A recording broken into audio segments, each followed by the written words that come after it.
Everyone says just add a CTA, but most CTAs don't actually get people to move. That's because CTAs aren't telling people what to do. They're about understanding why they hesitate. If your content is getting views but not conversions, this episode is for you. Today we're breaking down the psychology behind CTAs that actually work. But before we begin, let's define it. So CTA stands for call to action. And this is the moment that you ask your audience to do something next. Let's start with an uncomfortable truth. Most CTAs are ignored. CTAs fail when they're treated as an afterthought, more so than like creating emotion or anything. Exactly. Some common CTAs are link in bio, shop now, DM us. A lot of that, though, can come more as a command than a motivator. So we want to work on improving that. And in this episode, we're going to really break that down. And they also come off as pushy. And most people on social media, they don't really want to go click on a link or learn more. Right. You have to motivate them. You should already just be teaching them more. So some alternatives I like to see: DM us to see if the strategy could work for your business. Another CTA we like to see for makeup brands is get the glow clients ask us about without adding time to your routine. Exactly. You're kind of giving something with it. So you're giving some sort of purchase power, some sort of motivator by saying not adding time to your routine. Oh, I want to learn more. Sometimes the best approach is writing different variations and testing these different call to actions to see what works best for your business and what your audience prefers. Exactly. Versus what you've even seen in the same industry. Yeah, when it comes to optimizing copy, sometimes a call to action is the easiest things to swap out or test. Even when you're running ads as well, you can have the same ad, but do 3 different types of call to action and then see what really moves the needle. The CTA isn't a button, it's a psychological bridge between interest and action. If desire isn't created in content, no CTA will even save it. Exactly. It's just like a commercial or a billboard or something that you would see in a magazine or a radio. Same thing applies to social media and digital marketing. I think a lot of people forget that these marketing techniques still apply to social media. Yeah, all of them need to be strong in order for it to work. Think of like a boring commercial or graphic, and then you forget about it. Why would I want to learn about something boring? Exactly. So let's discuss some common mistakes with a call to action. One can be that it's just too vague. Yeah. Shop now. Okay, well, I can shop whenever. I know it's there. But, if it's shop now to take advantage of our semi-annual sale, it ends soon, then there's a reason. Or shop now, qualities are limited. Then you're like, okay, what's another mistake? You're giving the why as to why shop now. Another is too pushy. Grab it now. Right. Why am I grabbing it now? Yeah, and you have to ride that line of creating urgency without being pushy. And also that means that sometimes your content on social media, not every post is for a sale.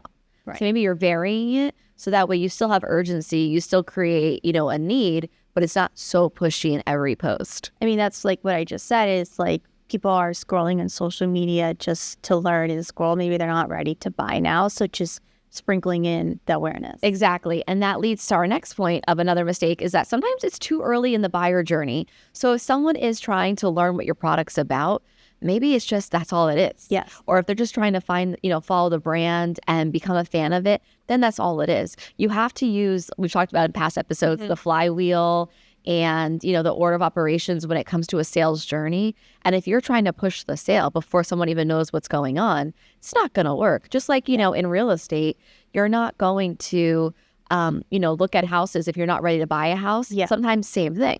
Same thing is like you want to build that trust before being like, this is the product, buy now. Yes. And another mistake we see with a call to action is too much effort's required. So let's be honest, people are lazy. Right now, everyone is in a gimme, let me have it now generation. People don't want to do the work. A lot of times, I notice it with this younger generation, they don't even want to look anything up on how to. They'll be like, well, no. I can't log into my account. Okay, well, did you troubleshoot it? Or I'm having issues. Start. Yeah, did you research anything? No, they very much want it how they want it. So same thing with the journey on call to actions. Has to be simple. It can't be, go here, sign up for our email blast, go here.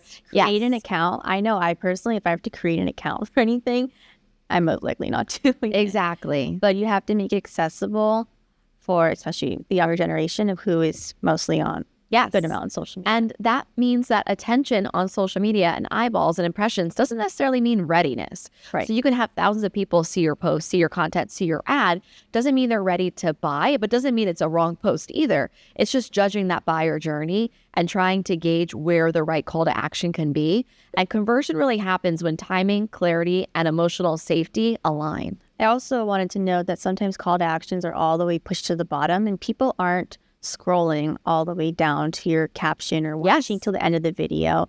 You have to really grasp it when you can. Yeah, and people don't ignore CTAs because they don't care. I think sometimes people have that, like, nobody cares about my content. Right. Nobody cares about my post. A lot of times they ignore it because they just don't feel like it's worth the effort, or they know it's there and maybe they'll get to it eventually. But you really have to know that the brain, like psychologically, Yes. whenever we're buying something, the brain always asks, is this for me? I mean, Is this safe? And is it worth it right now? yeah, it's not that they don't care. They're just thinking selfishly for them. Yes. And it's which those three questions that has answers to, yes. questions. Exactly. So let's go more into the psychology. Every strong CTA answers unspoken questions. High converting CTAs anticipate hesitation and answer before the action is requested. Now, what does this all really mean? Instead of asking people to DM us, we tell them exactly what they'll get in that DM. So, like I said earlier, DM us for this checklist versus learn more. Yes. And when you do that, then the action feels safe. Then they know what they're getting. It's not like, oh, I'm getting signed up to be swamped with emails, or I'm getting a DM and now I have to give you all my information. You know, people don't necessarily click out of curiosity. They click for clarity because they want to learn more. People are constantly using the internet to learn. The 3 psychological drivers behind high converting CTAs. Clarity. What happens next? When people don't know what happens after they click, they sometimes assume the worst. Yeah, like learn more is not helpful, but learn more to be able to supplement your hurricane claim, or learn more to get the best deal in South Florida. You know, something you're telling people what they're learning or what they're accessing, it's very different than just vague. Another psychological driver behind high converting call to actions is relevance. You know, it's the why me? This is for you because, or this is available. Or I see a lot of times ads getting more specific to the person, and that's going to help answer that question of why me. I was also going to say, when it's so vague and sometimes learn more, you're not actually learning more. It's just like a prompt to guide you to fill out your information. Yes. To bombard your email or messages with all this learn more. Yes. What's another psychological driver behind a high converting call to action? Low friction. How easy is this to do? Something like we just said, we have to make it simple. We have to make it quick. And honestly, like in the first step. Yeah. So every extra step lowers conversion. So there's 2 things though that go to that. So a lot of times when we're doing lead ads for clients or lead forms or collecting leads, even organically, we'll use the platform itself, like Facebook, LinkedIn, Instagram, where they can become a lead directly in the platform. So they don't have to go to another site. And then we have it done there. But the only caveat is sometimes if you have to have a landing page or an extra step, it can qualify the lead better. So you'll get less, but sometimes you get more qualified leads. So that's where I say that just, you know, depends and varies. And you still want to keep it easy enough. So even if you're qualifying leads or making it a different step so you can get, you know, less spam per se and more, you know, people who are truly interested, you still don't want to bombard them on the other end either. So even though you're going that extra step, you know, that caveat is to kind of walk that fine line of not making it too difficult either. But also not too available for these spam bots, uninterested. Exactly. So specificity always beats urgency. Sometimes urgency without context feels pushy. You know, download the checklist is better than grab the free guide. Download is an action. You know what you're getting. Sometimes grab sounds very like gimme. Grab is just like also a little bit more like unprofessional. Like, why would I grab this? Yes. Another one I love to see is unlock. Lately, that's been working well. People want access to something and they understand that they need to get access to something by giving something. So if they have to add an email address to unlock a PDF, to unlock the white paper, to unlock the free guide, they will. So that's another good one too. I've also seen unlock to access tickets or concerts, music festivals. You sign up early for the ticket, you get like a day before this code. Yeah. And so that's a really good call to action right now. And it sounds less pushy than like click here. Yeah. It doesn't even feel like a call to action, but it's driving these consumers to this ticket sale. So. Exactly. And a lot of times call to actions are known as micro commitments. So you're not asking for a sale, you're asking for the next yes. Each call to action should move them one level closer, but not all the way. So you're not saying, you have to buy this product now, but maybe it's check out and learn the features.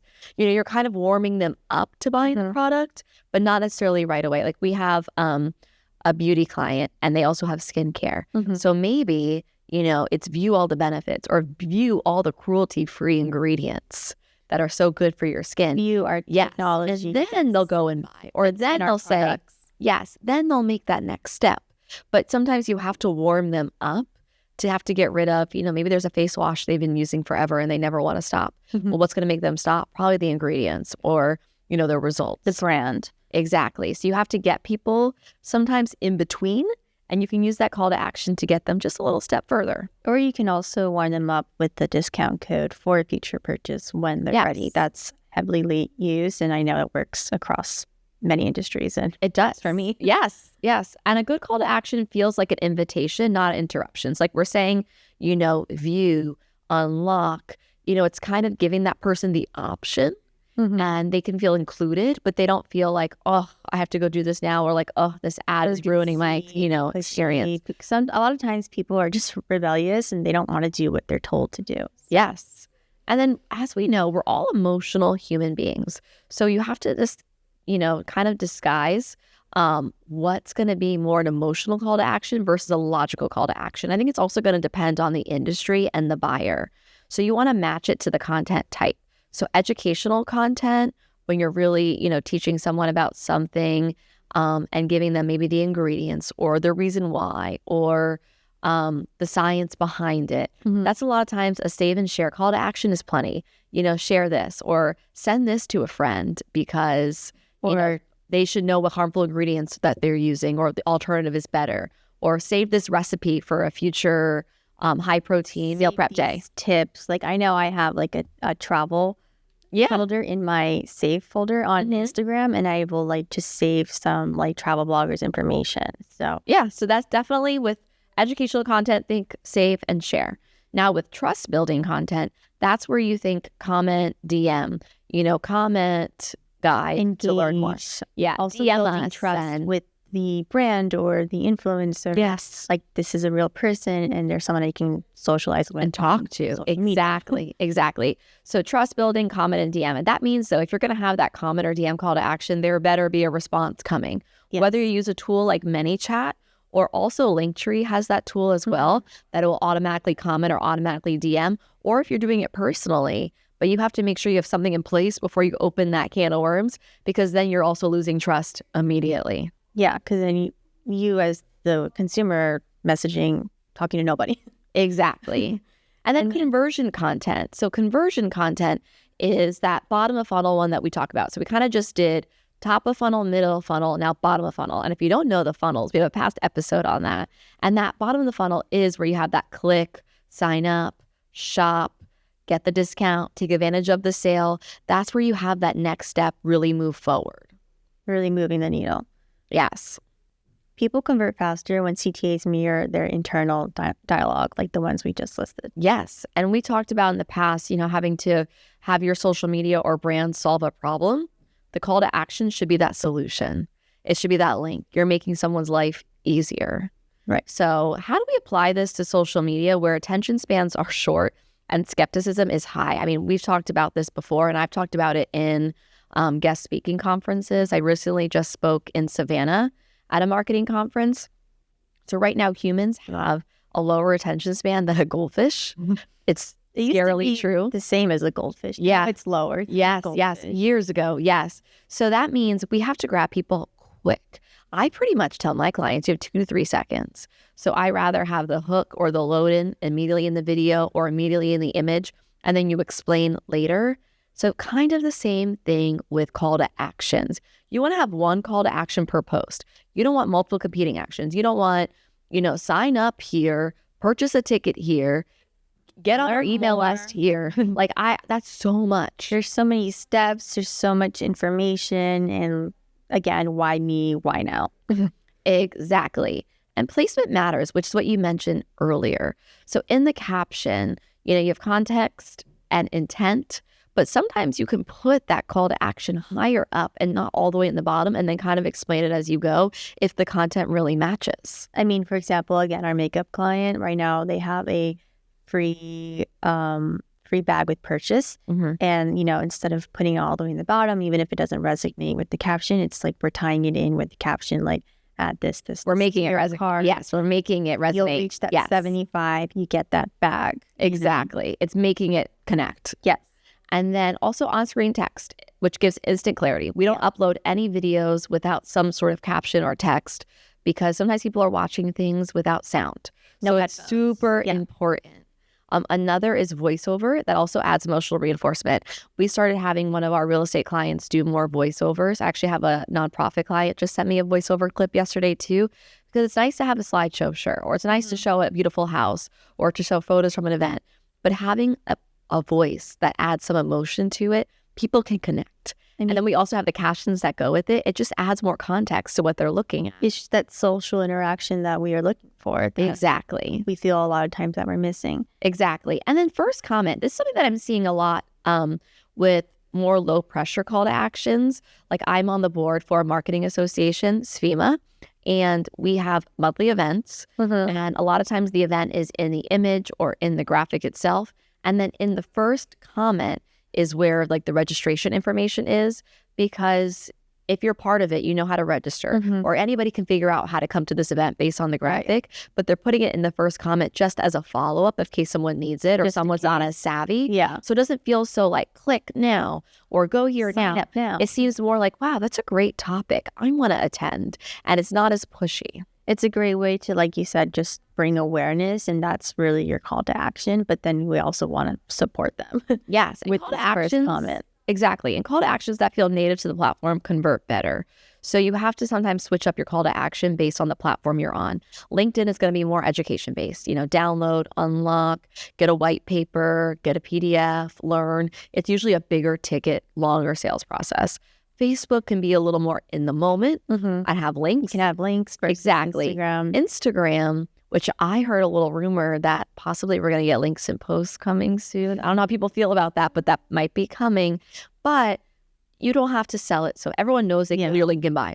Everyone knows they can find the everyone knows profile. It's also leave Instagram and go exactly. So you have to just tailor it to that platform and it will convert better. You have to follow the social media rules. Yeah. So as we're discussing designing CTAs for social media, let's remember in social, as a business brand, etc., you're interrupting scrolling. You're not capturing intent like websites or emails where you have these links embedded in this. Yes. If someone's searching on Google, they're already looking for it. Right. Social media, they might not really be looking for you. They're just, seeing what their friends and family are up to. And you pop up, and that's amazing. So your CTA must match the scroll mindset, not a purchase mindset. Exactly. So let's compare that. So for a website or email, it's more like convert now, take action now. Whereas social, it's more of an engage now so we can convert later. Exactly. You're just trying to get them to engage. Seeds, yes, planting seeds is exactly it. And then also we're watering those seeds. Right. With each post and in different aspects. And some examples of call to action, psychology in action. You have save this for later. That's giving future value. That's making that post last longer. We have comment guide. That's an effort-based buy-in. And also, like we said, building that emotional connection. Yes. Interaction. And they get something. Your brand, and they get something. It's win-win. Definitely. DM me the word blank. That adds personalization and safety. People know what they're getting. They're also buying in, taking that extra step. We just did that recently with another client. People got to comment the word guide and they got it immediately. I saw that with one of our real estate agents. Yes. And, soft call to actions do outperform hard sells. I think a lot of people get confused of, this post has to have a call to action. Yes, every post should have some sort of, call to action, some sort of reason for existing. We're not just posting to be there and take up space. I agree. But it can be soft. It doesn't have to be so in your face. No. So like we just said, learn now, buy now. Exactly. Call to actions can be used to just start a conversation. It's social. Yeah. I mean, I know I've seen that a lot with clients. Is clients will be like, this post is missing a call to action, and it can be sprinkled with around the whole calendar. Yes. Vary. We don't get it to be the same thing every single post. Yeah, and it's a two-way channel. It's not like an ad or a website where people can't talk back. People can talk back. They can, interact. So it's more getting them to engage and be there versus talking at them. And high-performing call to actions really do create momentum and not pressure. That's why comment, saves, and replies, it's a warm audience, like we said, like planting the seeds, getting them warm to the brand, understanding what it is. And then conversion is then cumulative. It's not instant. It's not automatic. I always say with social media, just because someone sees your post doesn't mean they're going to make a purchase tomorrow. Yeah, I mean, the buyer journey is definitely longer, especially in social media because of this reason. It's a two-way street, not just like websites, ads. Exactly. But that also means you have a longer life with that potential client or potential customer because they can follow and also become a brand advocate maybe in the future. Like part of that community versus a website. How many times are you like going back to that website? Exactly. So if your content isn't converting, it's usually not the content. Often it's the call to action. So you want to ask yourself before posting, what emotion is this content triggering? What action matches this emotion? And is the call to action aligned with where my audience is today? Strong CTAs reduce effort, make the next step feel easy, low risk. Yes, increase clarity and remove the uncertainty. Respect the audience pace. Not everyone is ready to buy, and that's okay. Exactly. You have to meet them exactly where they're at. CTAs work when they feel helpful, not transactional. And if this episode helped you rethink how you ask for action in your social media posts, share it with your stories and tag at You Heard It Here podcast, because content that converts isn't louder, it's just smarter.